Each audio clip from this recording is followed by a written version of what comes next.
తాకట్లో ఉన్న మీ బంగారాన్ని విడిపించి ఆ రోజు ఆన్లైన్ రేటుకి కొంటాం. Sharma gold company.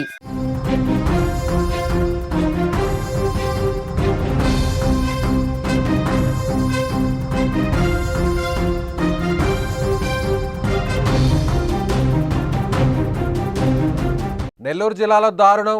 ప్రియురాలి ఇంట్లో ప్రియుడి మృతదేహం. వరుణ్ తేజ్ అనే వ్యక్తికి మాధవి అనే మహిళతో వివాహేతర సంబంధం. ఇదే నేపథ్యంలో తరుణ్ని ఇంటికి పిలిచి మాధవి హత్య చేసినట్లు తరుణ్ భార్య ఆరోపణ. నెల్లూరు పోలీసులకు సవాలుగా మారిన కేసు.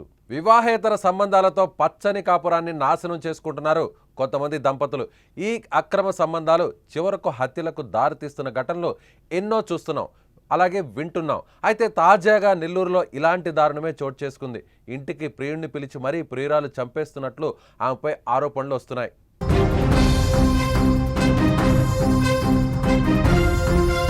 నెల్లూరుకు చెందిన తరుణ్ తేజ్ అనే వ్యక్తికి ప్రవళికతో పెళ్లి కాగా 2 పిల్లలు కూడా ఉన్నారు.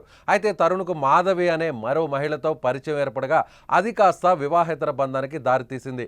అయితే ఎప్పటిలాగే మాధవి ప్రియుడు తరుణ్ తేజ్ ఇంటికి పిలిచింది. కానీ అదే ఇంట్లో తరుణ్ తేజ్ హత్యకు గురయ్యాడు. అయితే దీనిపై తరుణ్ తేజ్ భార్య ప్రవళిక సంచలన ఆరోపణలు చేస్తుంది. తన భర్తను మాధవితో పాటు మరికొందరు కలిసి హత్య చేసి దాన్ని ఆత్మహత్యగా చిత్రీకరించారని పోలీసులకు కంప్లైంట్ చేసింది. ఆమె ఫిర్యాదు మేరకు కేసు నమోదు చేసుకున్న పోలీసులు దర్యాప్తు చేస్తున్నారు.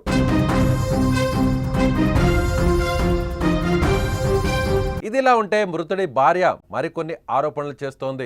ఆత్మహత్య చేసుకుంటే తను ఏం చేస్తుందని ప్రశ్నించింది. గత కొన్ని రోజుల నుంచి తన భర్త మాధవి దగ్గర ఉంటున్నాడని, ఆమె ఇంట్లోనే ఇదంతా జరిగిందని భార్య ఆరోపిస్తుంది. ఒకవేళ తన భర్త ఆత్మహత్య చేసుకుంటే తనకు తెలియకుండా ఉండదని, తన భర్తను ఆమెతో పాటు మరికొందరు కలిసి చంపేసి ఉంటారని ఆరోపిస్తుంది. ప్రస్తుతానికి పోలీసులు ఈ కేసులో విచారణ చేస్తున్నారు. దర్యాప్తులో తరుణ్ మృతికి కారణాలు తెలియాల్సి ఉంది.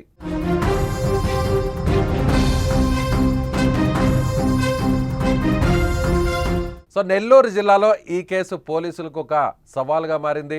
వివాహేతర సంబంధంతో, ముఖ్యంగా తరుణ్ తేజ్ ఒక మహిళతో వివాహేతర సంబంధం పెట్టుకొని ఆమెతోనే గత కొంతకాలంగా సహజీవనం చేస్తున్నాడు. అయితే భార్యకు పిల్లలకు దూరంగా ఉంటున్నటువంటి ఈ వ్యక్తి ఒక్కసారిగా ప్రియురాలి ఇంట్లోనే చనిపోవడం ఇప్పుడు అనేక అనుమానాలకు తావిస్తుంది. ముఖ్యంగా తరుణ్ తేజ్ ఎవరైతే భార్య ఉన్నారో ఆమె సంచలనమైనటువంటి ఆరోపణలు చేస్తున్నారు. ఏం చేస్తుందంటే తన భర్తకు సంబంధించినటువంటి ప్రియురాలు మరికొంతమంది కలిసి ఈ హత్య చేసి ఉంటారని, హత్యను కాస్త ఆత్మహత్యగా చిత్రీకరిస్తున్నారని పోలీసులు కానీ కూపీలాగితే, పోలీసులు సరైనటువంటి రీతిలో దర్యాప్తును ప్రారంభిస్తే ఖచ్చితంగా దీని వెనుకున్నటువంటి ప్రతి ఒక్కరి హస్తం బయటపడుతుందని, ముఖ్యంగా ఎవరైతే తన భర్తకు సంబంధించినటువంటి ప్రియురాలు అక్రమ సంబంధం పెట్టుకున్నటువంటి మహిళ ఉందో ఆమె దీని వెనకంతా కూడా ఉంది. ఆమె ఖచ్చితంగా ఆస్తి కోసమో లేదంటే డబ్బు కోసమో వేరే సరైనటువంటి కారణాలు లేకుండా ఈ హత్య అయితే మాత్రం చేసి ఉండరు. ఖచ్చితంగా దీని వెనక ఏదో ఒక రీజన్ ఉంటుందనేటువంటి ఒక అనుమానాన్ని ఆమె వ్యక్తం చేస్తుంది. ప్రస్తుతం ఈ కోణంలోనే పోలీసులు దర్యాప్తు చేస్తున్నారు. వివాహేతర సంబంధాలతో పచ్చని కాపురాన్ని చాలామంది నాశనం చేసుకుంటున్నారు.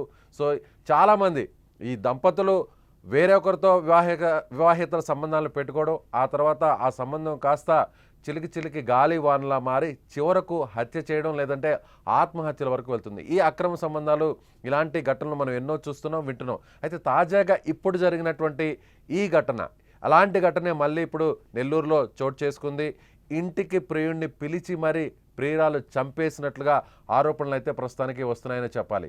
అదేవిధంగా తరుణ్ తేజ్, నెల్లూరుకు సంబంధించినటువంటి తరుణ్ తేజ్ అనే వ్యక్తితో ప్రవళికకు గత 2 పిల్లలు కూడా పుట్టారు. ప్రవళిక అనేటువంటి ఆమెతో పెళ్లి చేసుకున్నాడు. సో ఇద్దరు కూడా ప్రశాంతంగా ఉన్నారు. అయితే ఆ తరువాత వేరే మహిళతో పరిచయం ఏర్పడింది తరుణ్ తేజ్కు.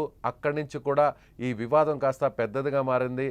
మాధవి అనేటువంటి మహిళతో తరుణ్ తేజ్ వివాహేతర సంబంధాన్ని పెట్టుకున్నాడు. సో మాధవి ఇంట్లోనే గత కొన్ని రోజుల నుంచి కూడా తరుణ్ తేజ్ ఉంటున్నాడు. అయితే ఒక్కసారిగా ప్రియురాలు ఇంట్లోనే, మాధవి ఇంట్లోనే తరుణ్ తేజ్ చనిపోయినటువంటి ఆ దృశ్యాలు, అలాగే అక్కడ ఉన్నటువంటి ఆ ఘటన అంతా కూడా ఇప్పుడు ఆ కుటుంబంలో ఒక పెద్ద విషాదాన్ని నింపింది. సో ఎప్పుడు ప్రియురాలు ఇంట్లో ఉండేటువంటి తరుణ్ తేజ్ ఒక్కసారిగా శవమై కనిపించడం ఏంటి, అలాగే సూసైడ్ చేసుకుని మరి చనిపోవడం ఏంటి? దీని వెనక ఖచ్చితంగా మాధవి ఉంటుంది. మాధవే తన భర్తను హత్య చేసి ఆ హత్యను ఆత్మహత్యగా చిత్రీకరిస్తుందంటూ కూడా ఇప్పుడు ఎవరైతే ప్రవళిక తరుణ్ తేజ్కి సంబంధించినటువంటి వైఫ్ పోలీసులు కంప్లైంట్ చేసింది. పోలీసులు కూడా ఇప్పుడు ఈ యాంగిల్లోనే ఇన్వెస్టిగేషన్ స్టార్ట్ చేశారు. సో ఓవరాల్గా చూస్తే వివాహేతర సంబంధాలు, అక్రమ సంబంధాలు, ఆత్మహత్యలకు, హత్యలకు సో ఇలా దారుణంగా మారుతున్నాయి. ఇలాంటి దారి తీస్తున్నటువంటి పరిస్థితి మనకి చాలా స్పష్టంగా కనిపిస్తుంది. సో పోలీసులు అయితే విచారణ చేపట్టారు. ఎప్పుడైతే ఈ మృతదేహాన్ని పోస్ట్మార్టం పంపించారో పోస్ట్మార్టం రిపోర్ట్ ద్వారా ఒక ఏం జరిగింది, దీని వెనుకున్నటువంటి కారణాలు ఏంటి, ఇది హత్య లేదంటే ఆత్మహత్య అనేది కొన్ని రీజన్స్ కూడా బయటకు వచ్చేటువంటి ఛాన్స్ ఉన్నాయనేది ఆ ఫ్యామిలీ మెంబర్స్ కూడా ఇప్పుడు భావిస్తున్నారు. సో ఓవరాల్గా అయితే పోలీసులకు ఇది ఒక సవాల్గా మారింది. ఇది నిజంగానే ఆత్మహత్య లేదంటే ఎవరైతే చనిపోయినటువంటి మృతుడి బంధువులు ఆరోపిస్తున్నట్లుగా ఇది ఖచ్చితంగా హత్య అనేది మరికొన్ని రోజుల్లోనే తేలాల్సి ఉంది.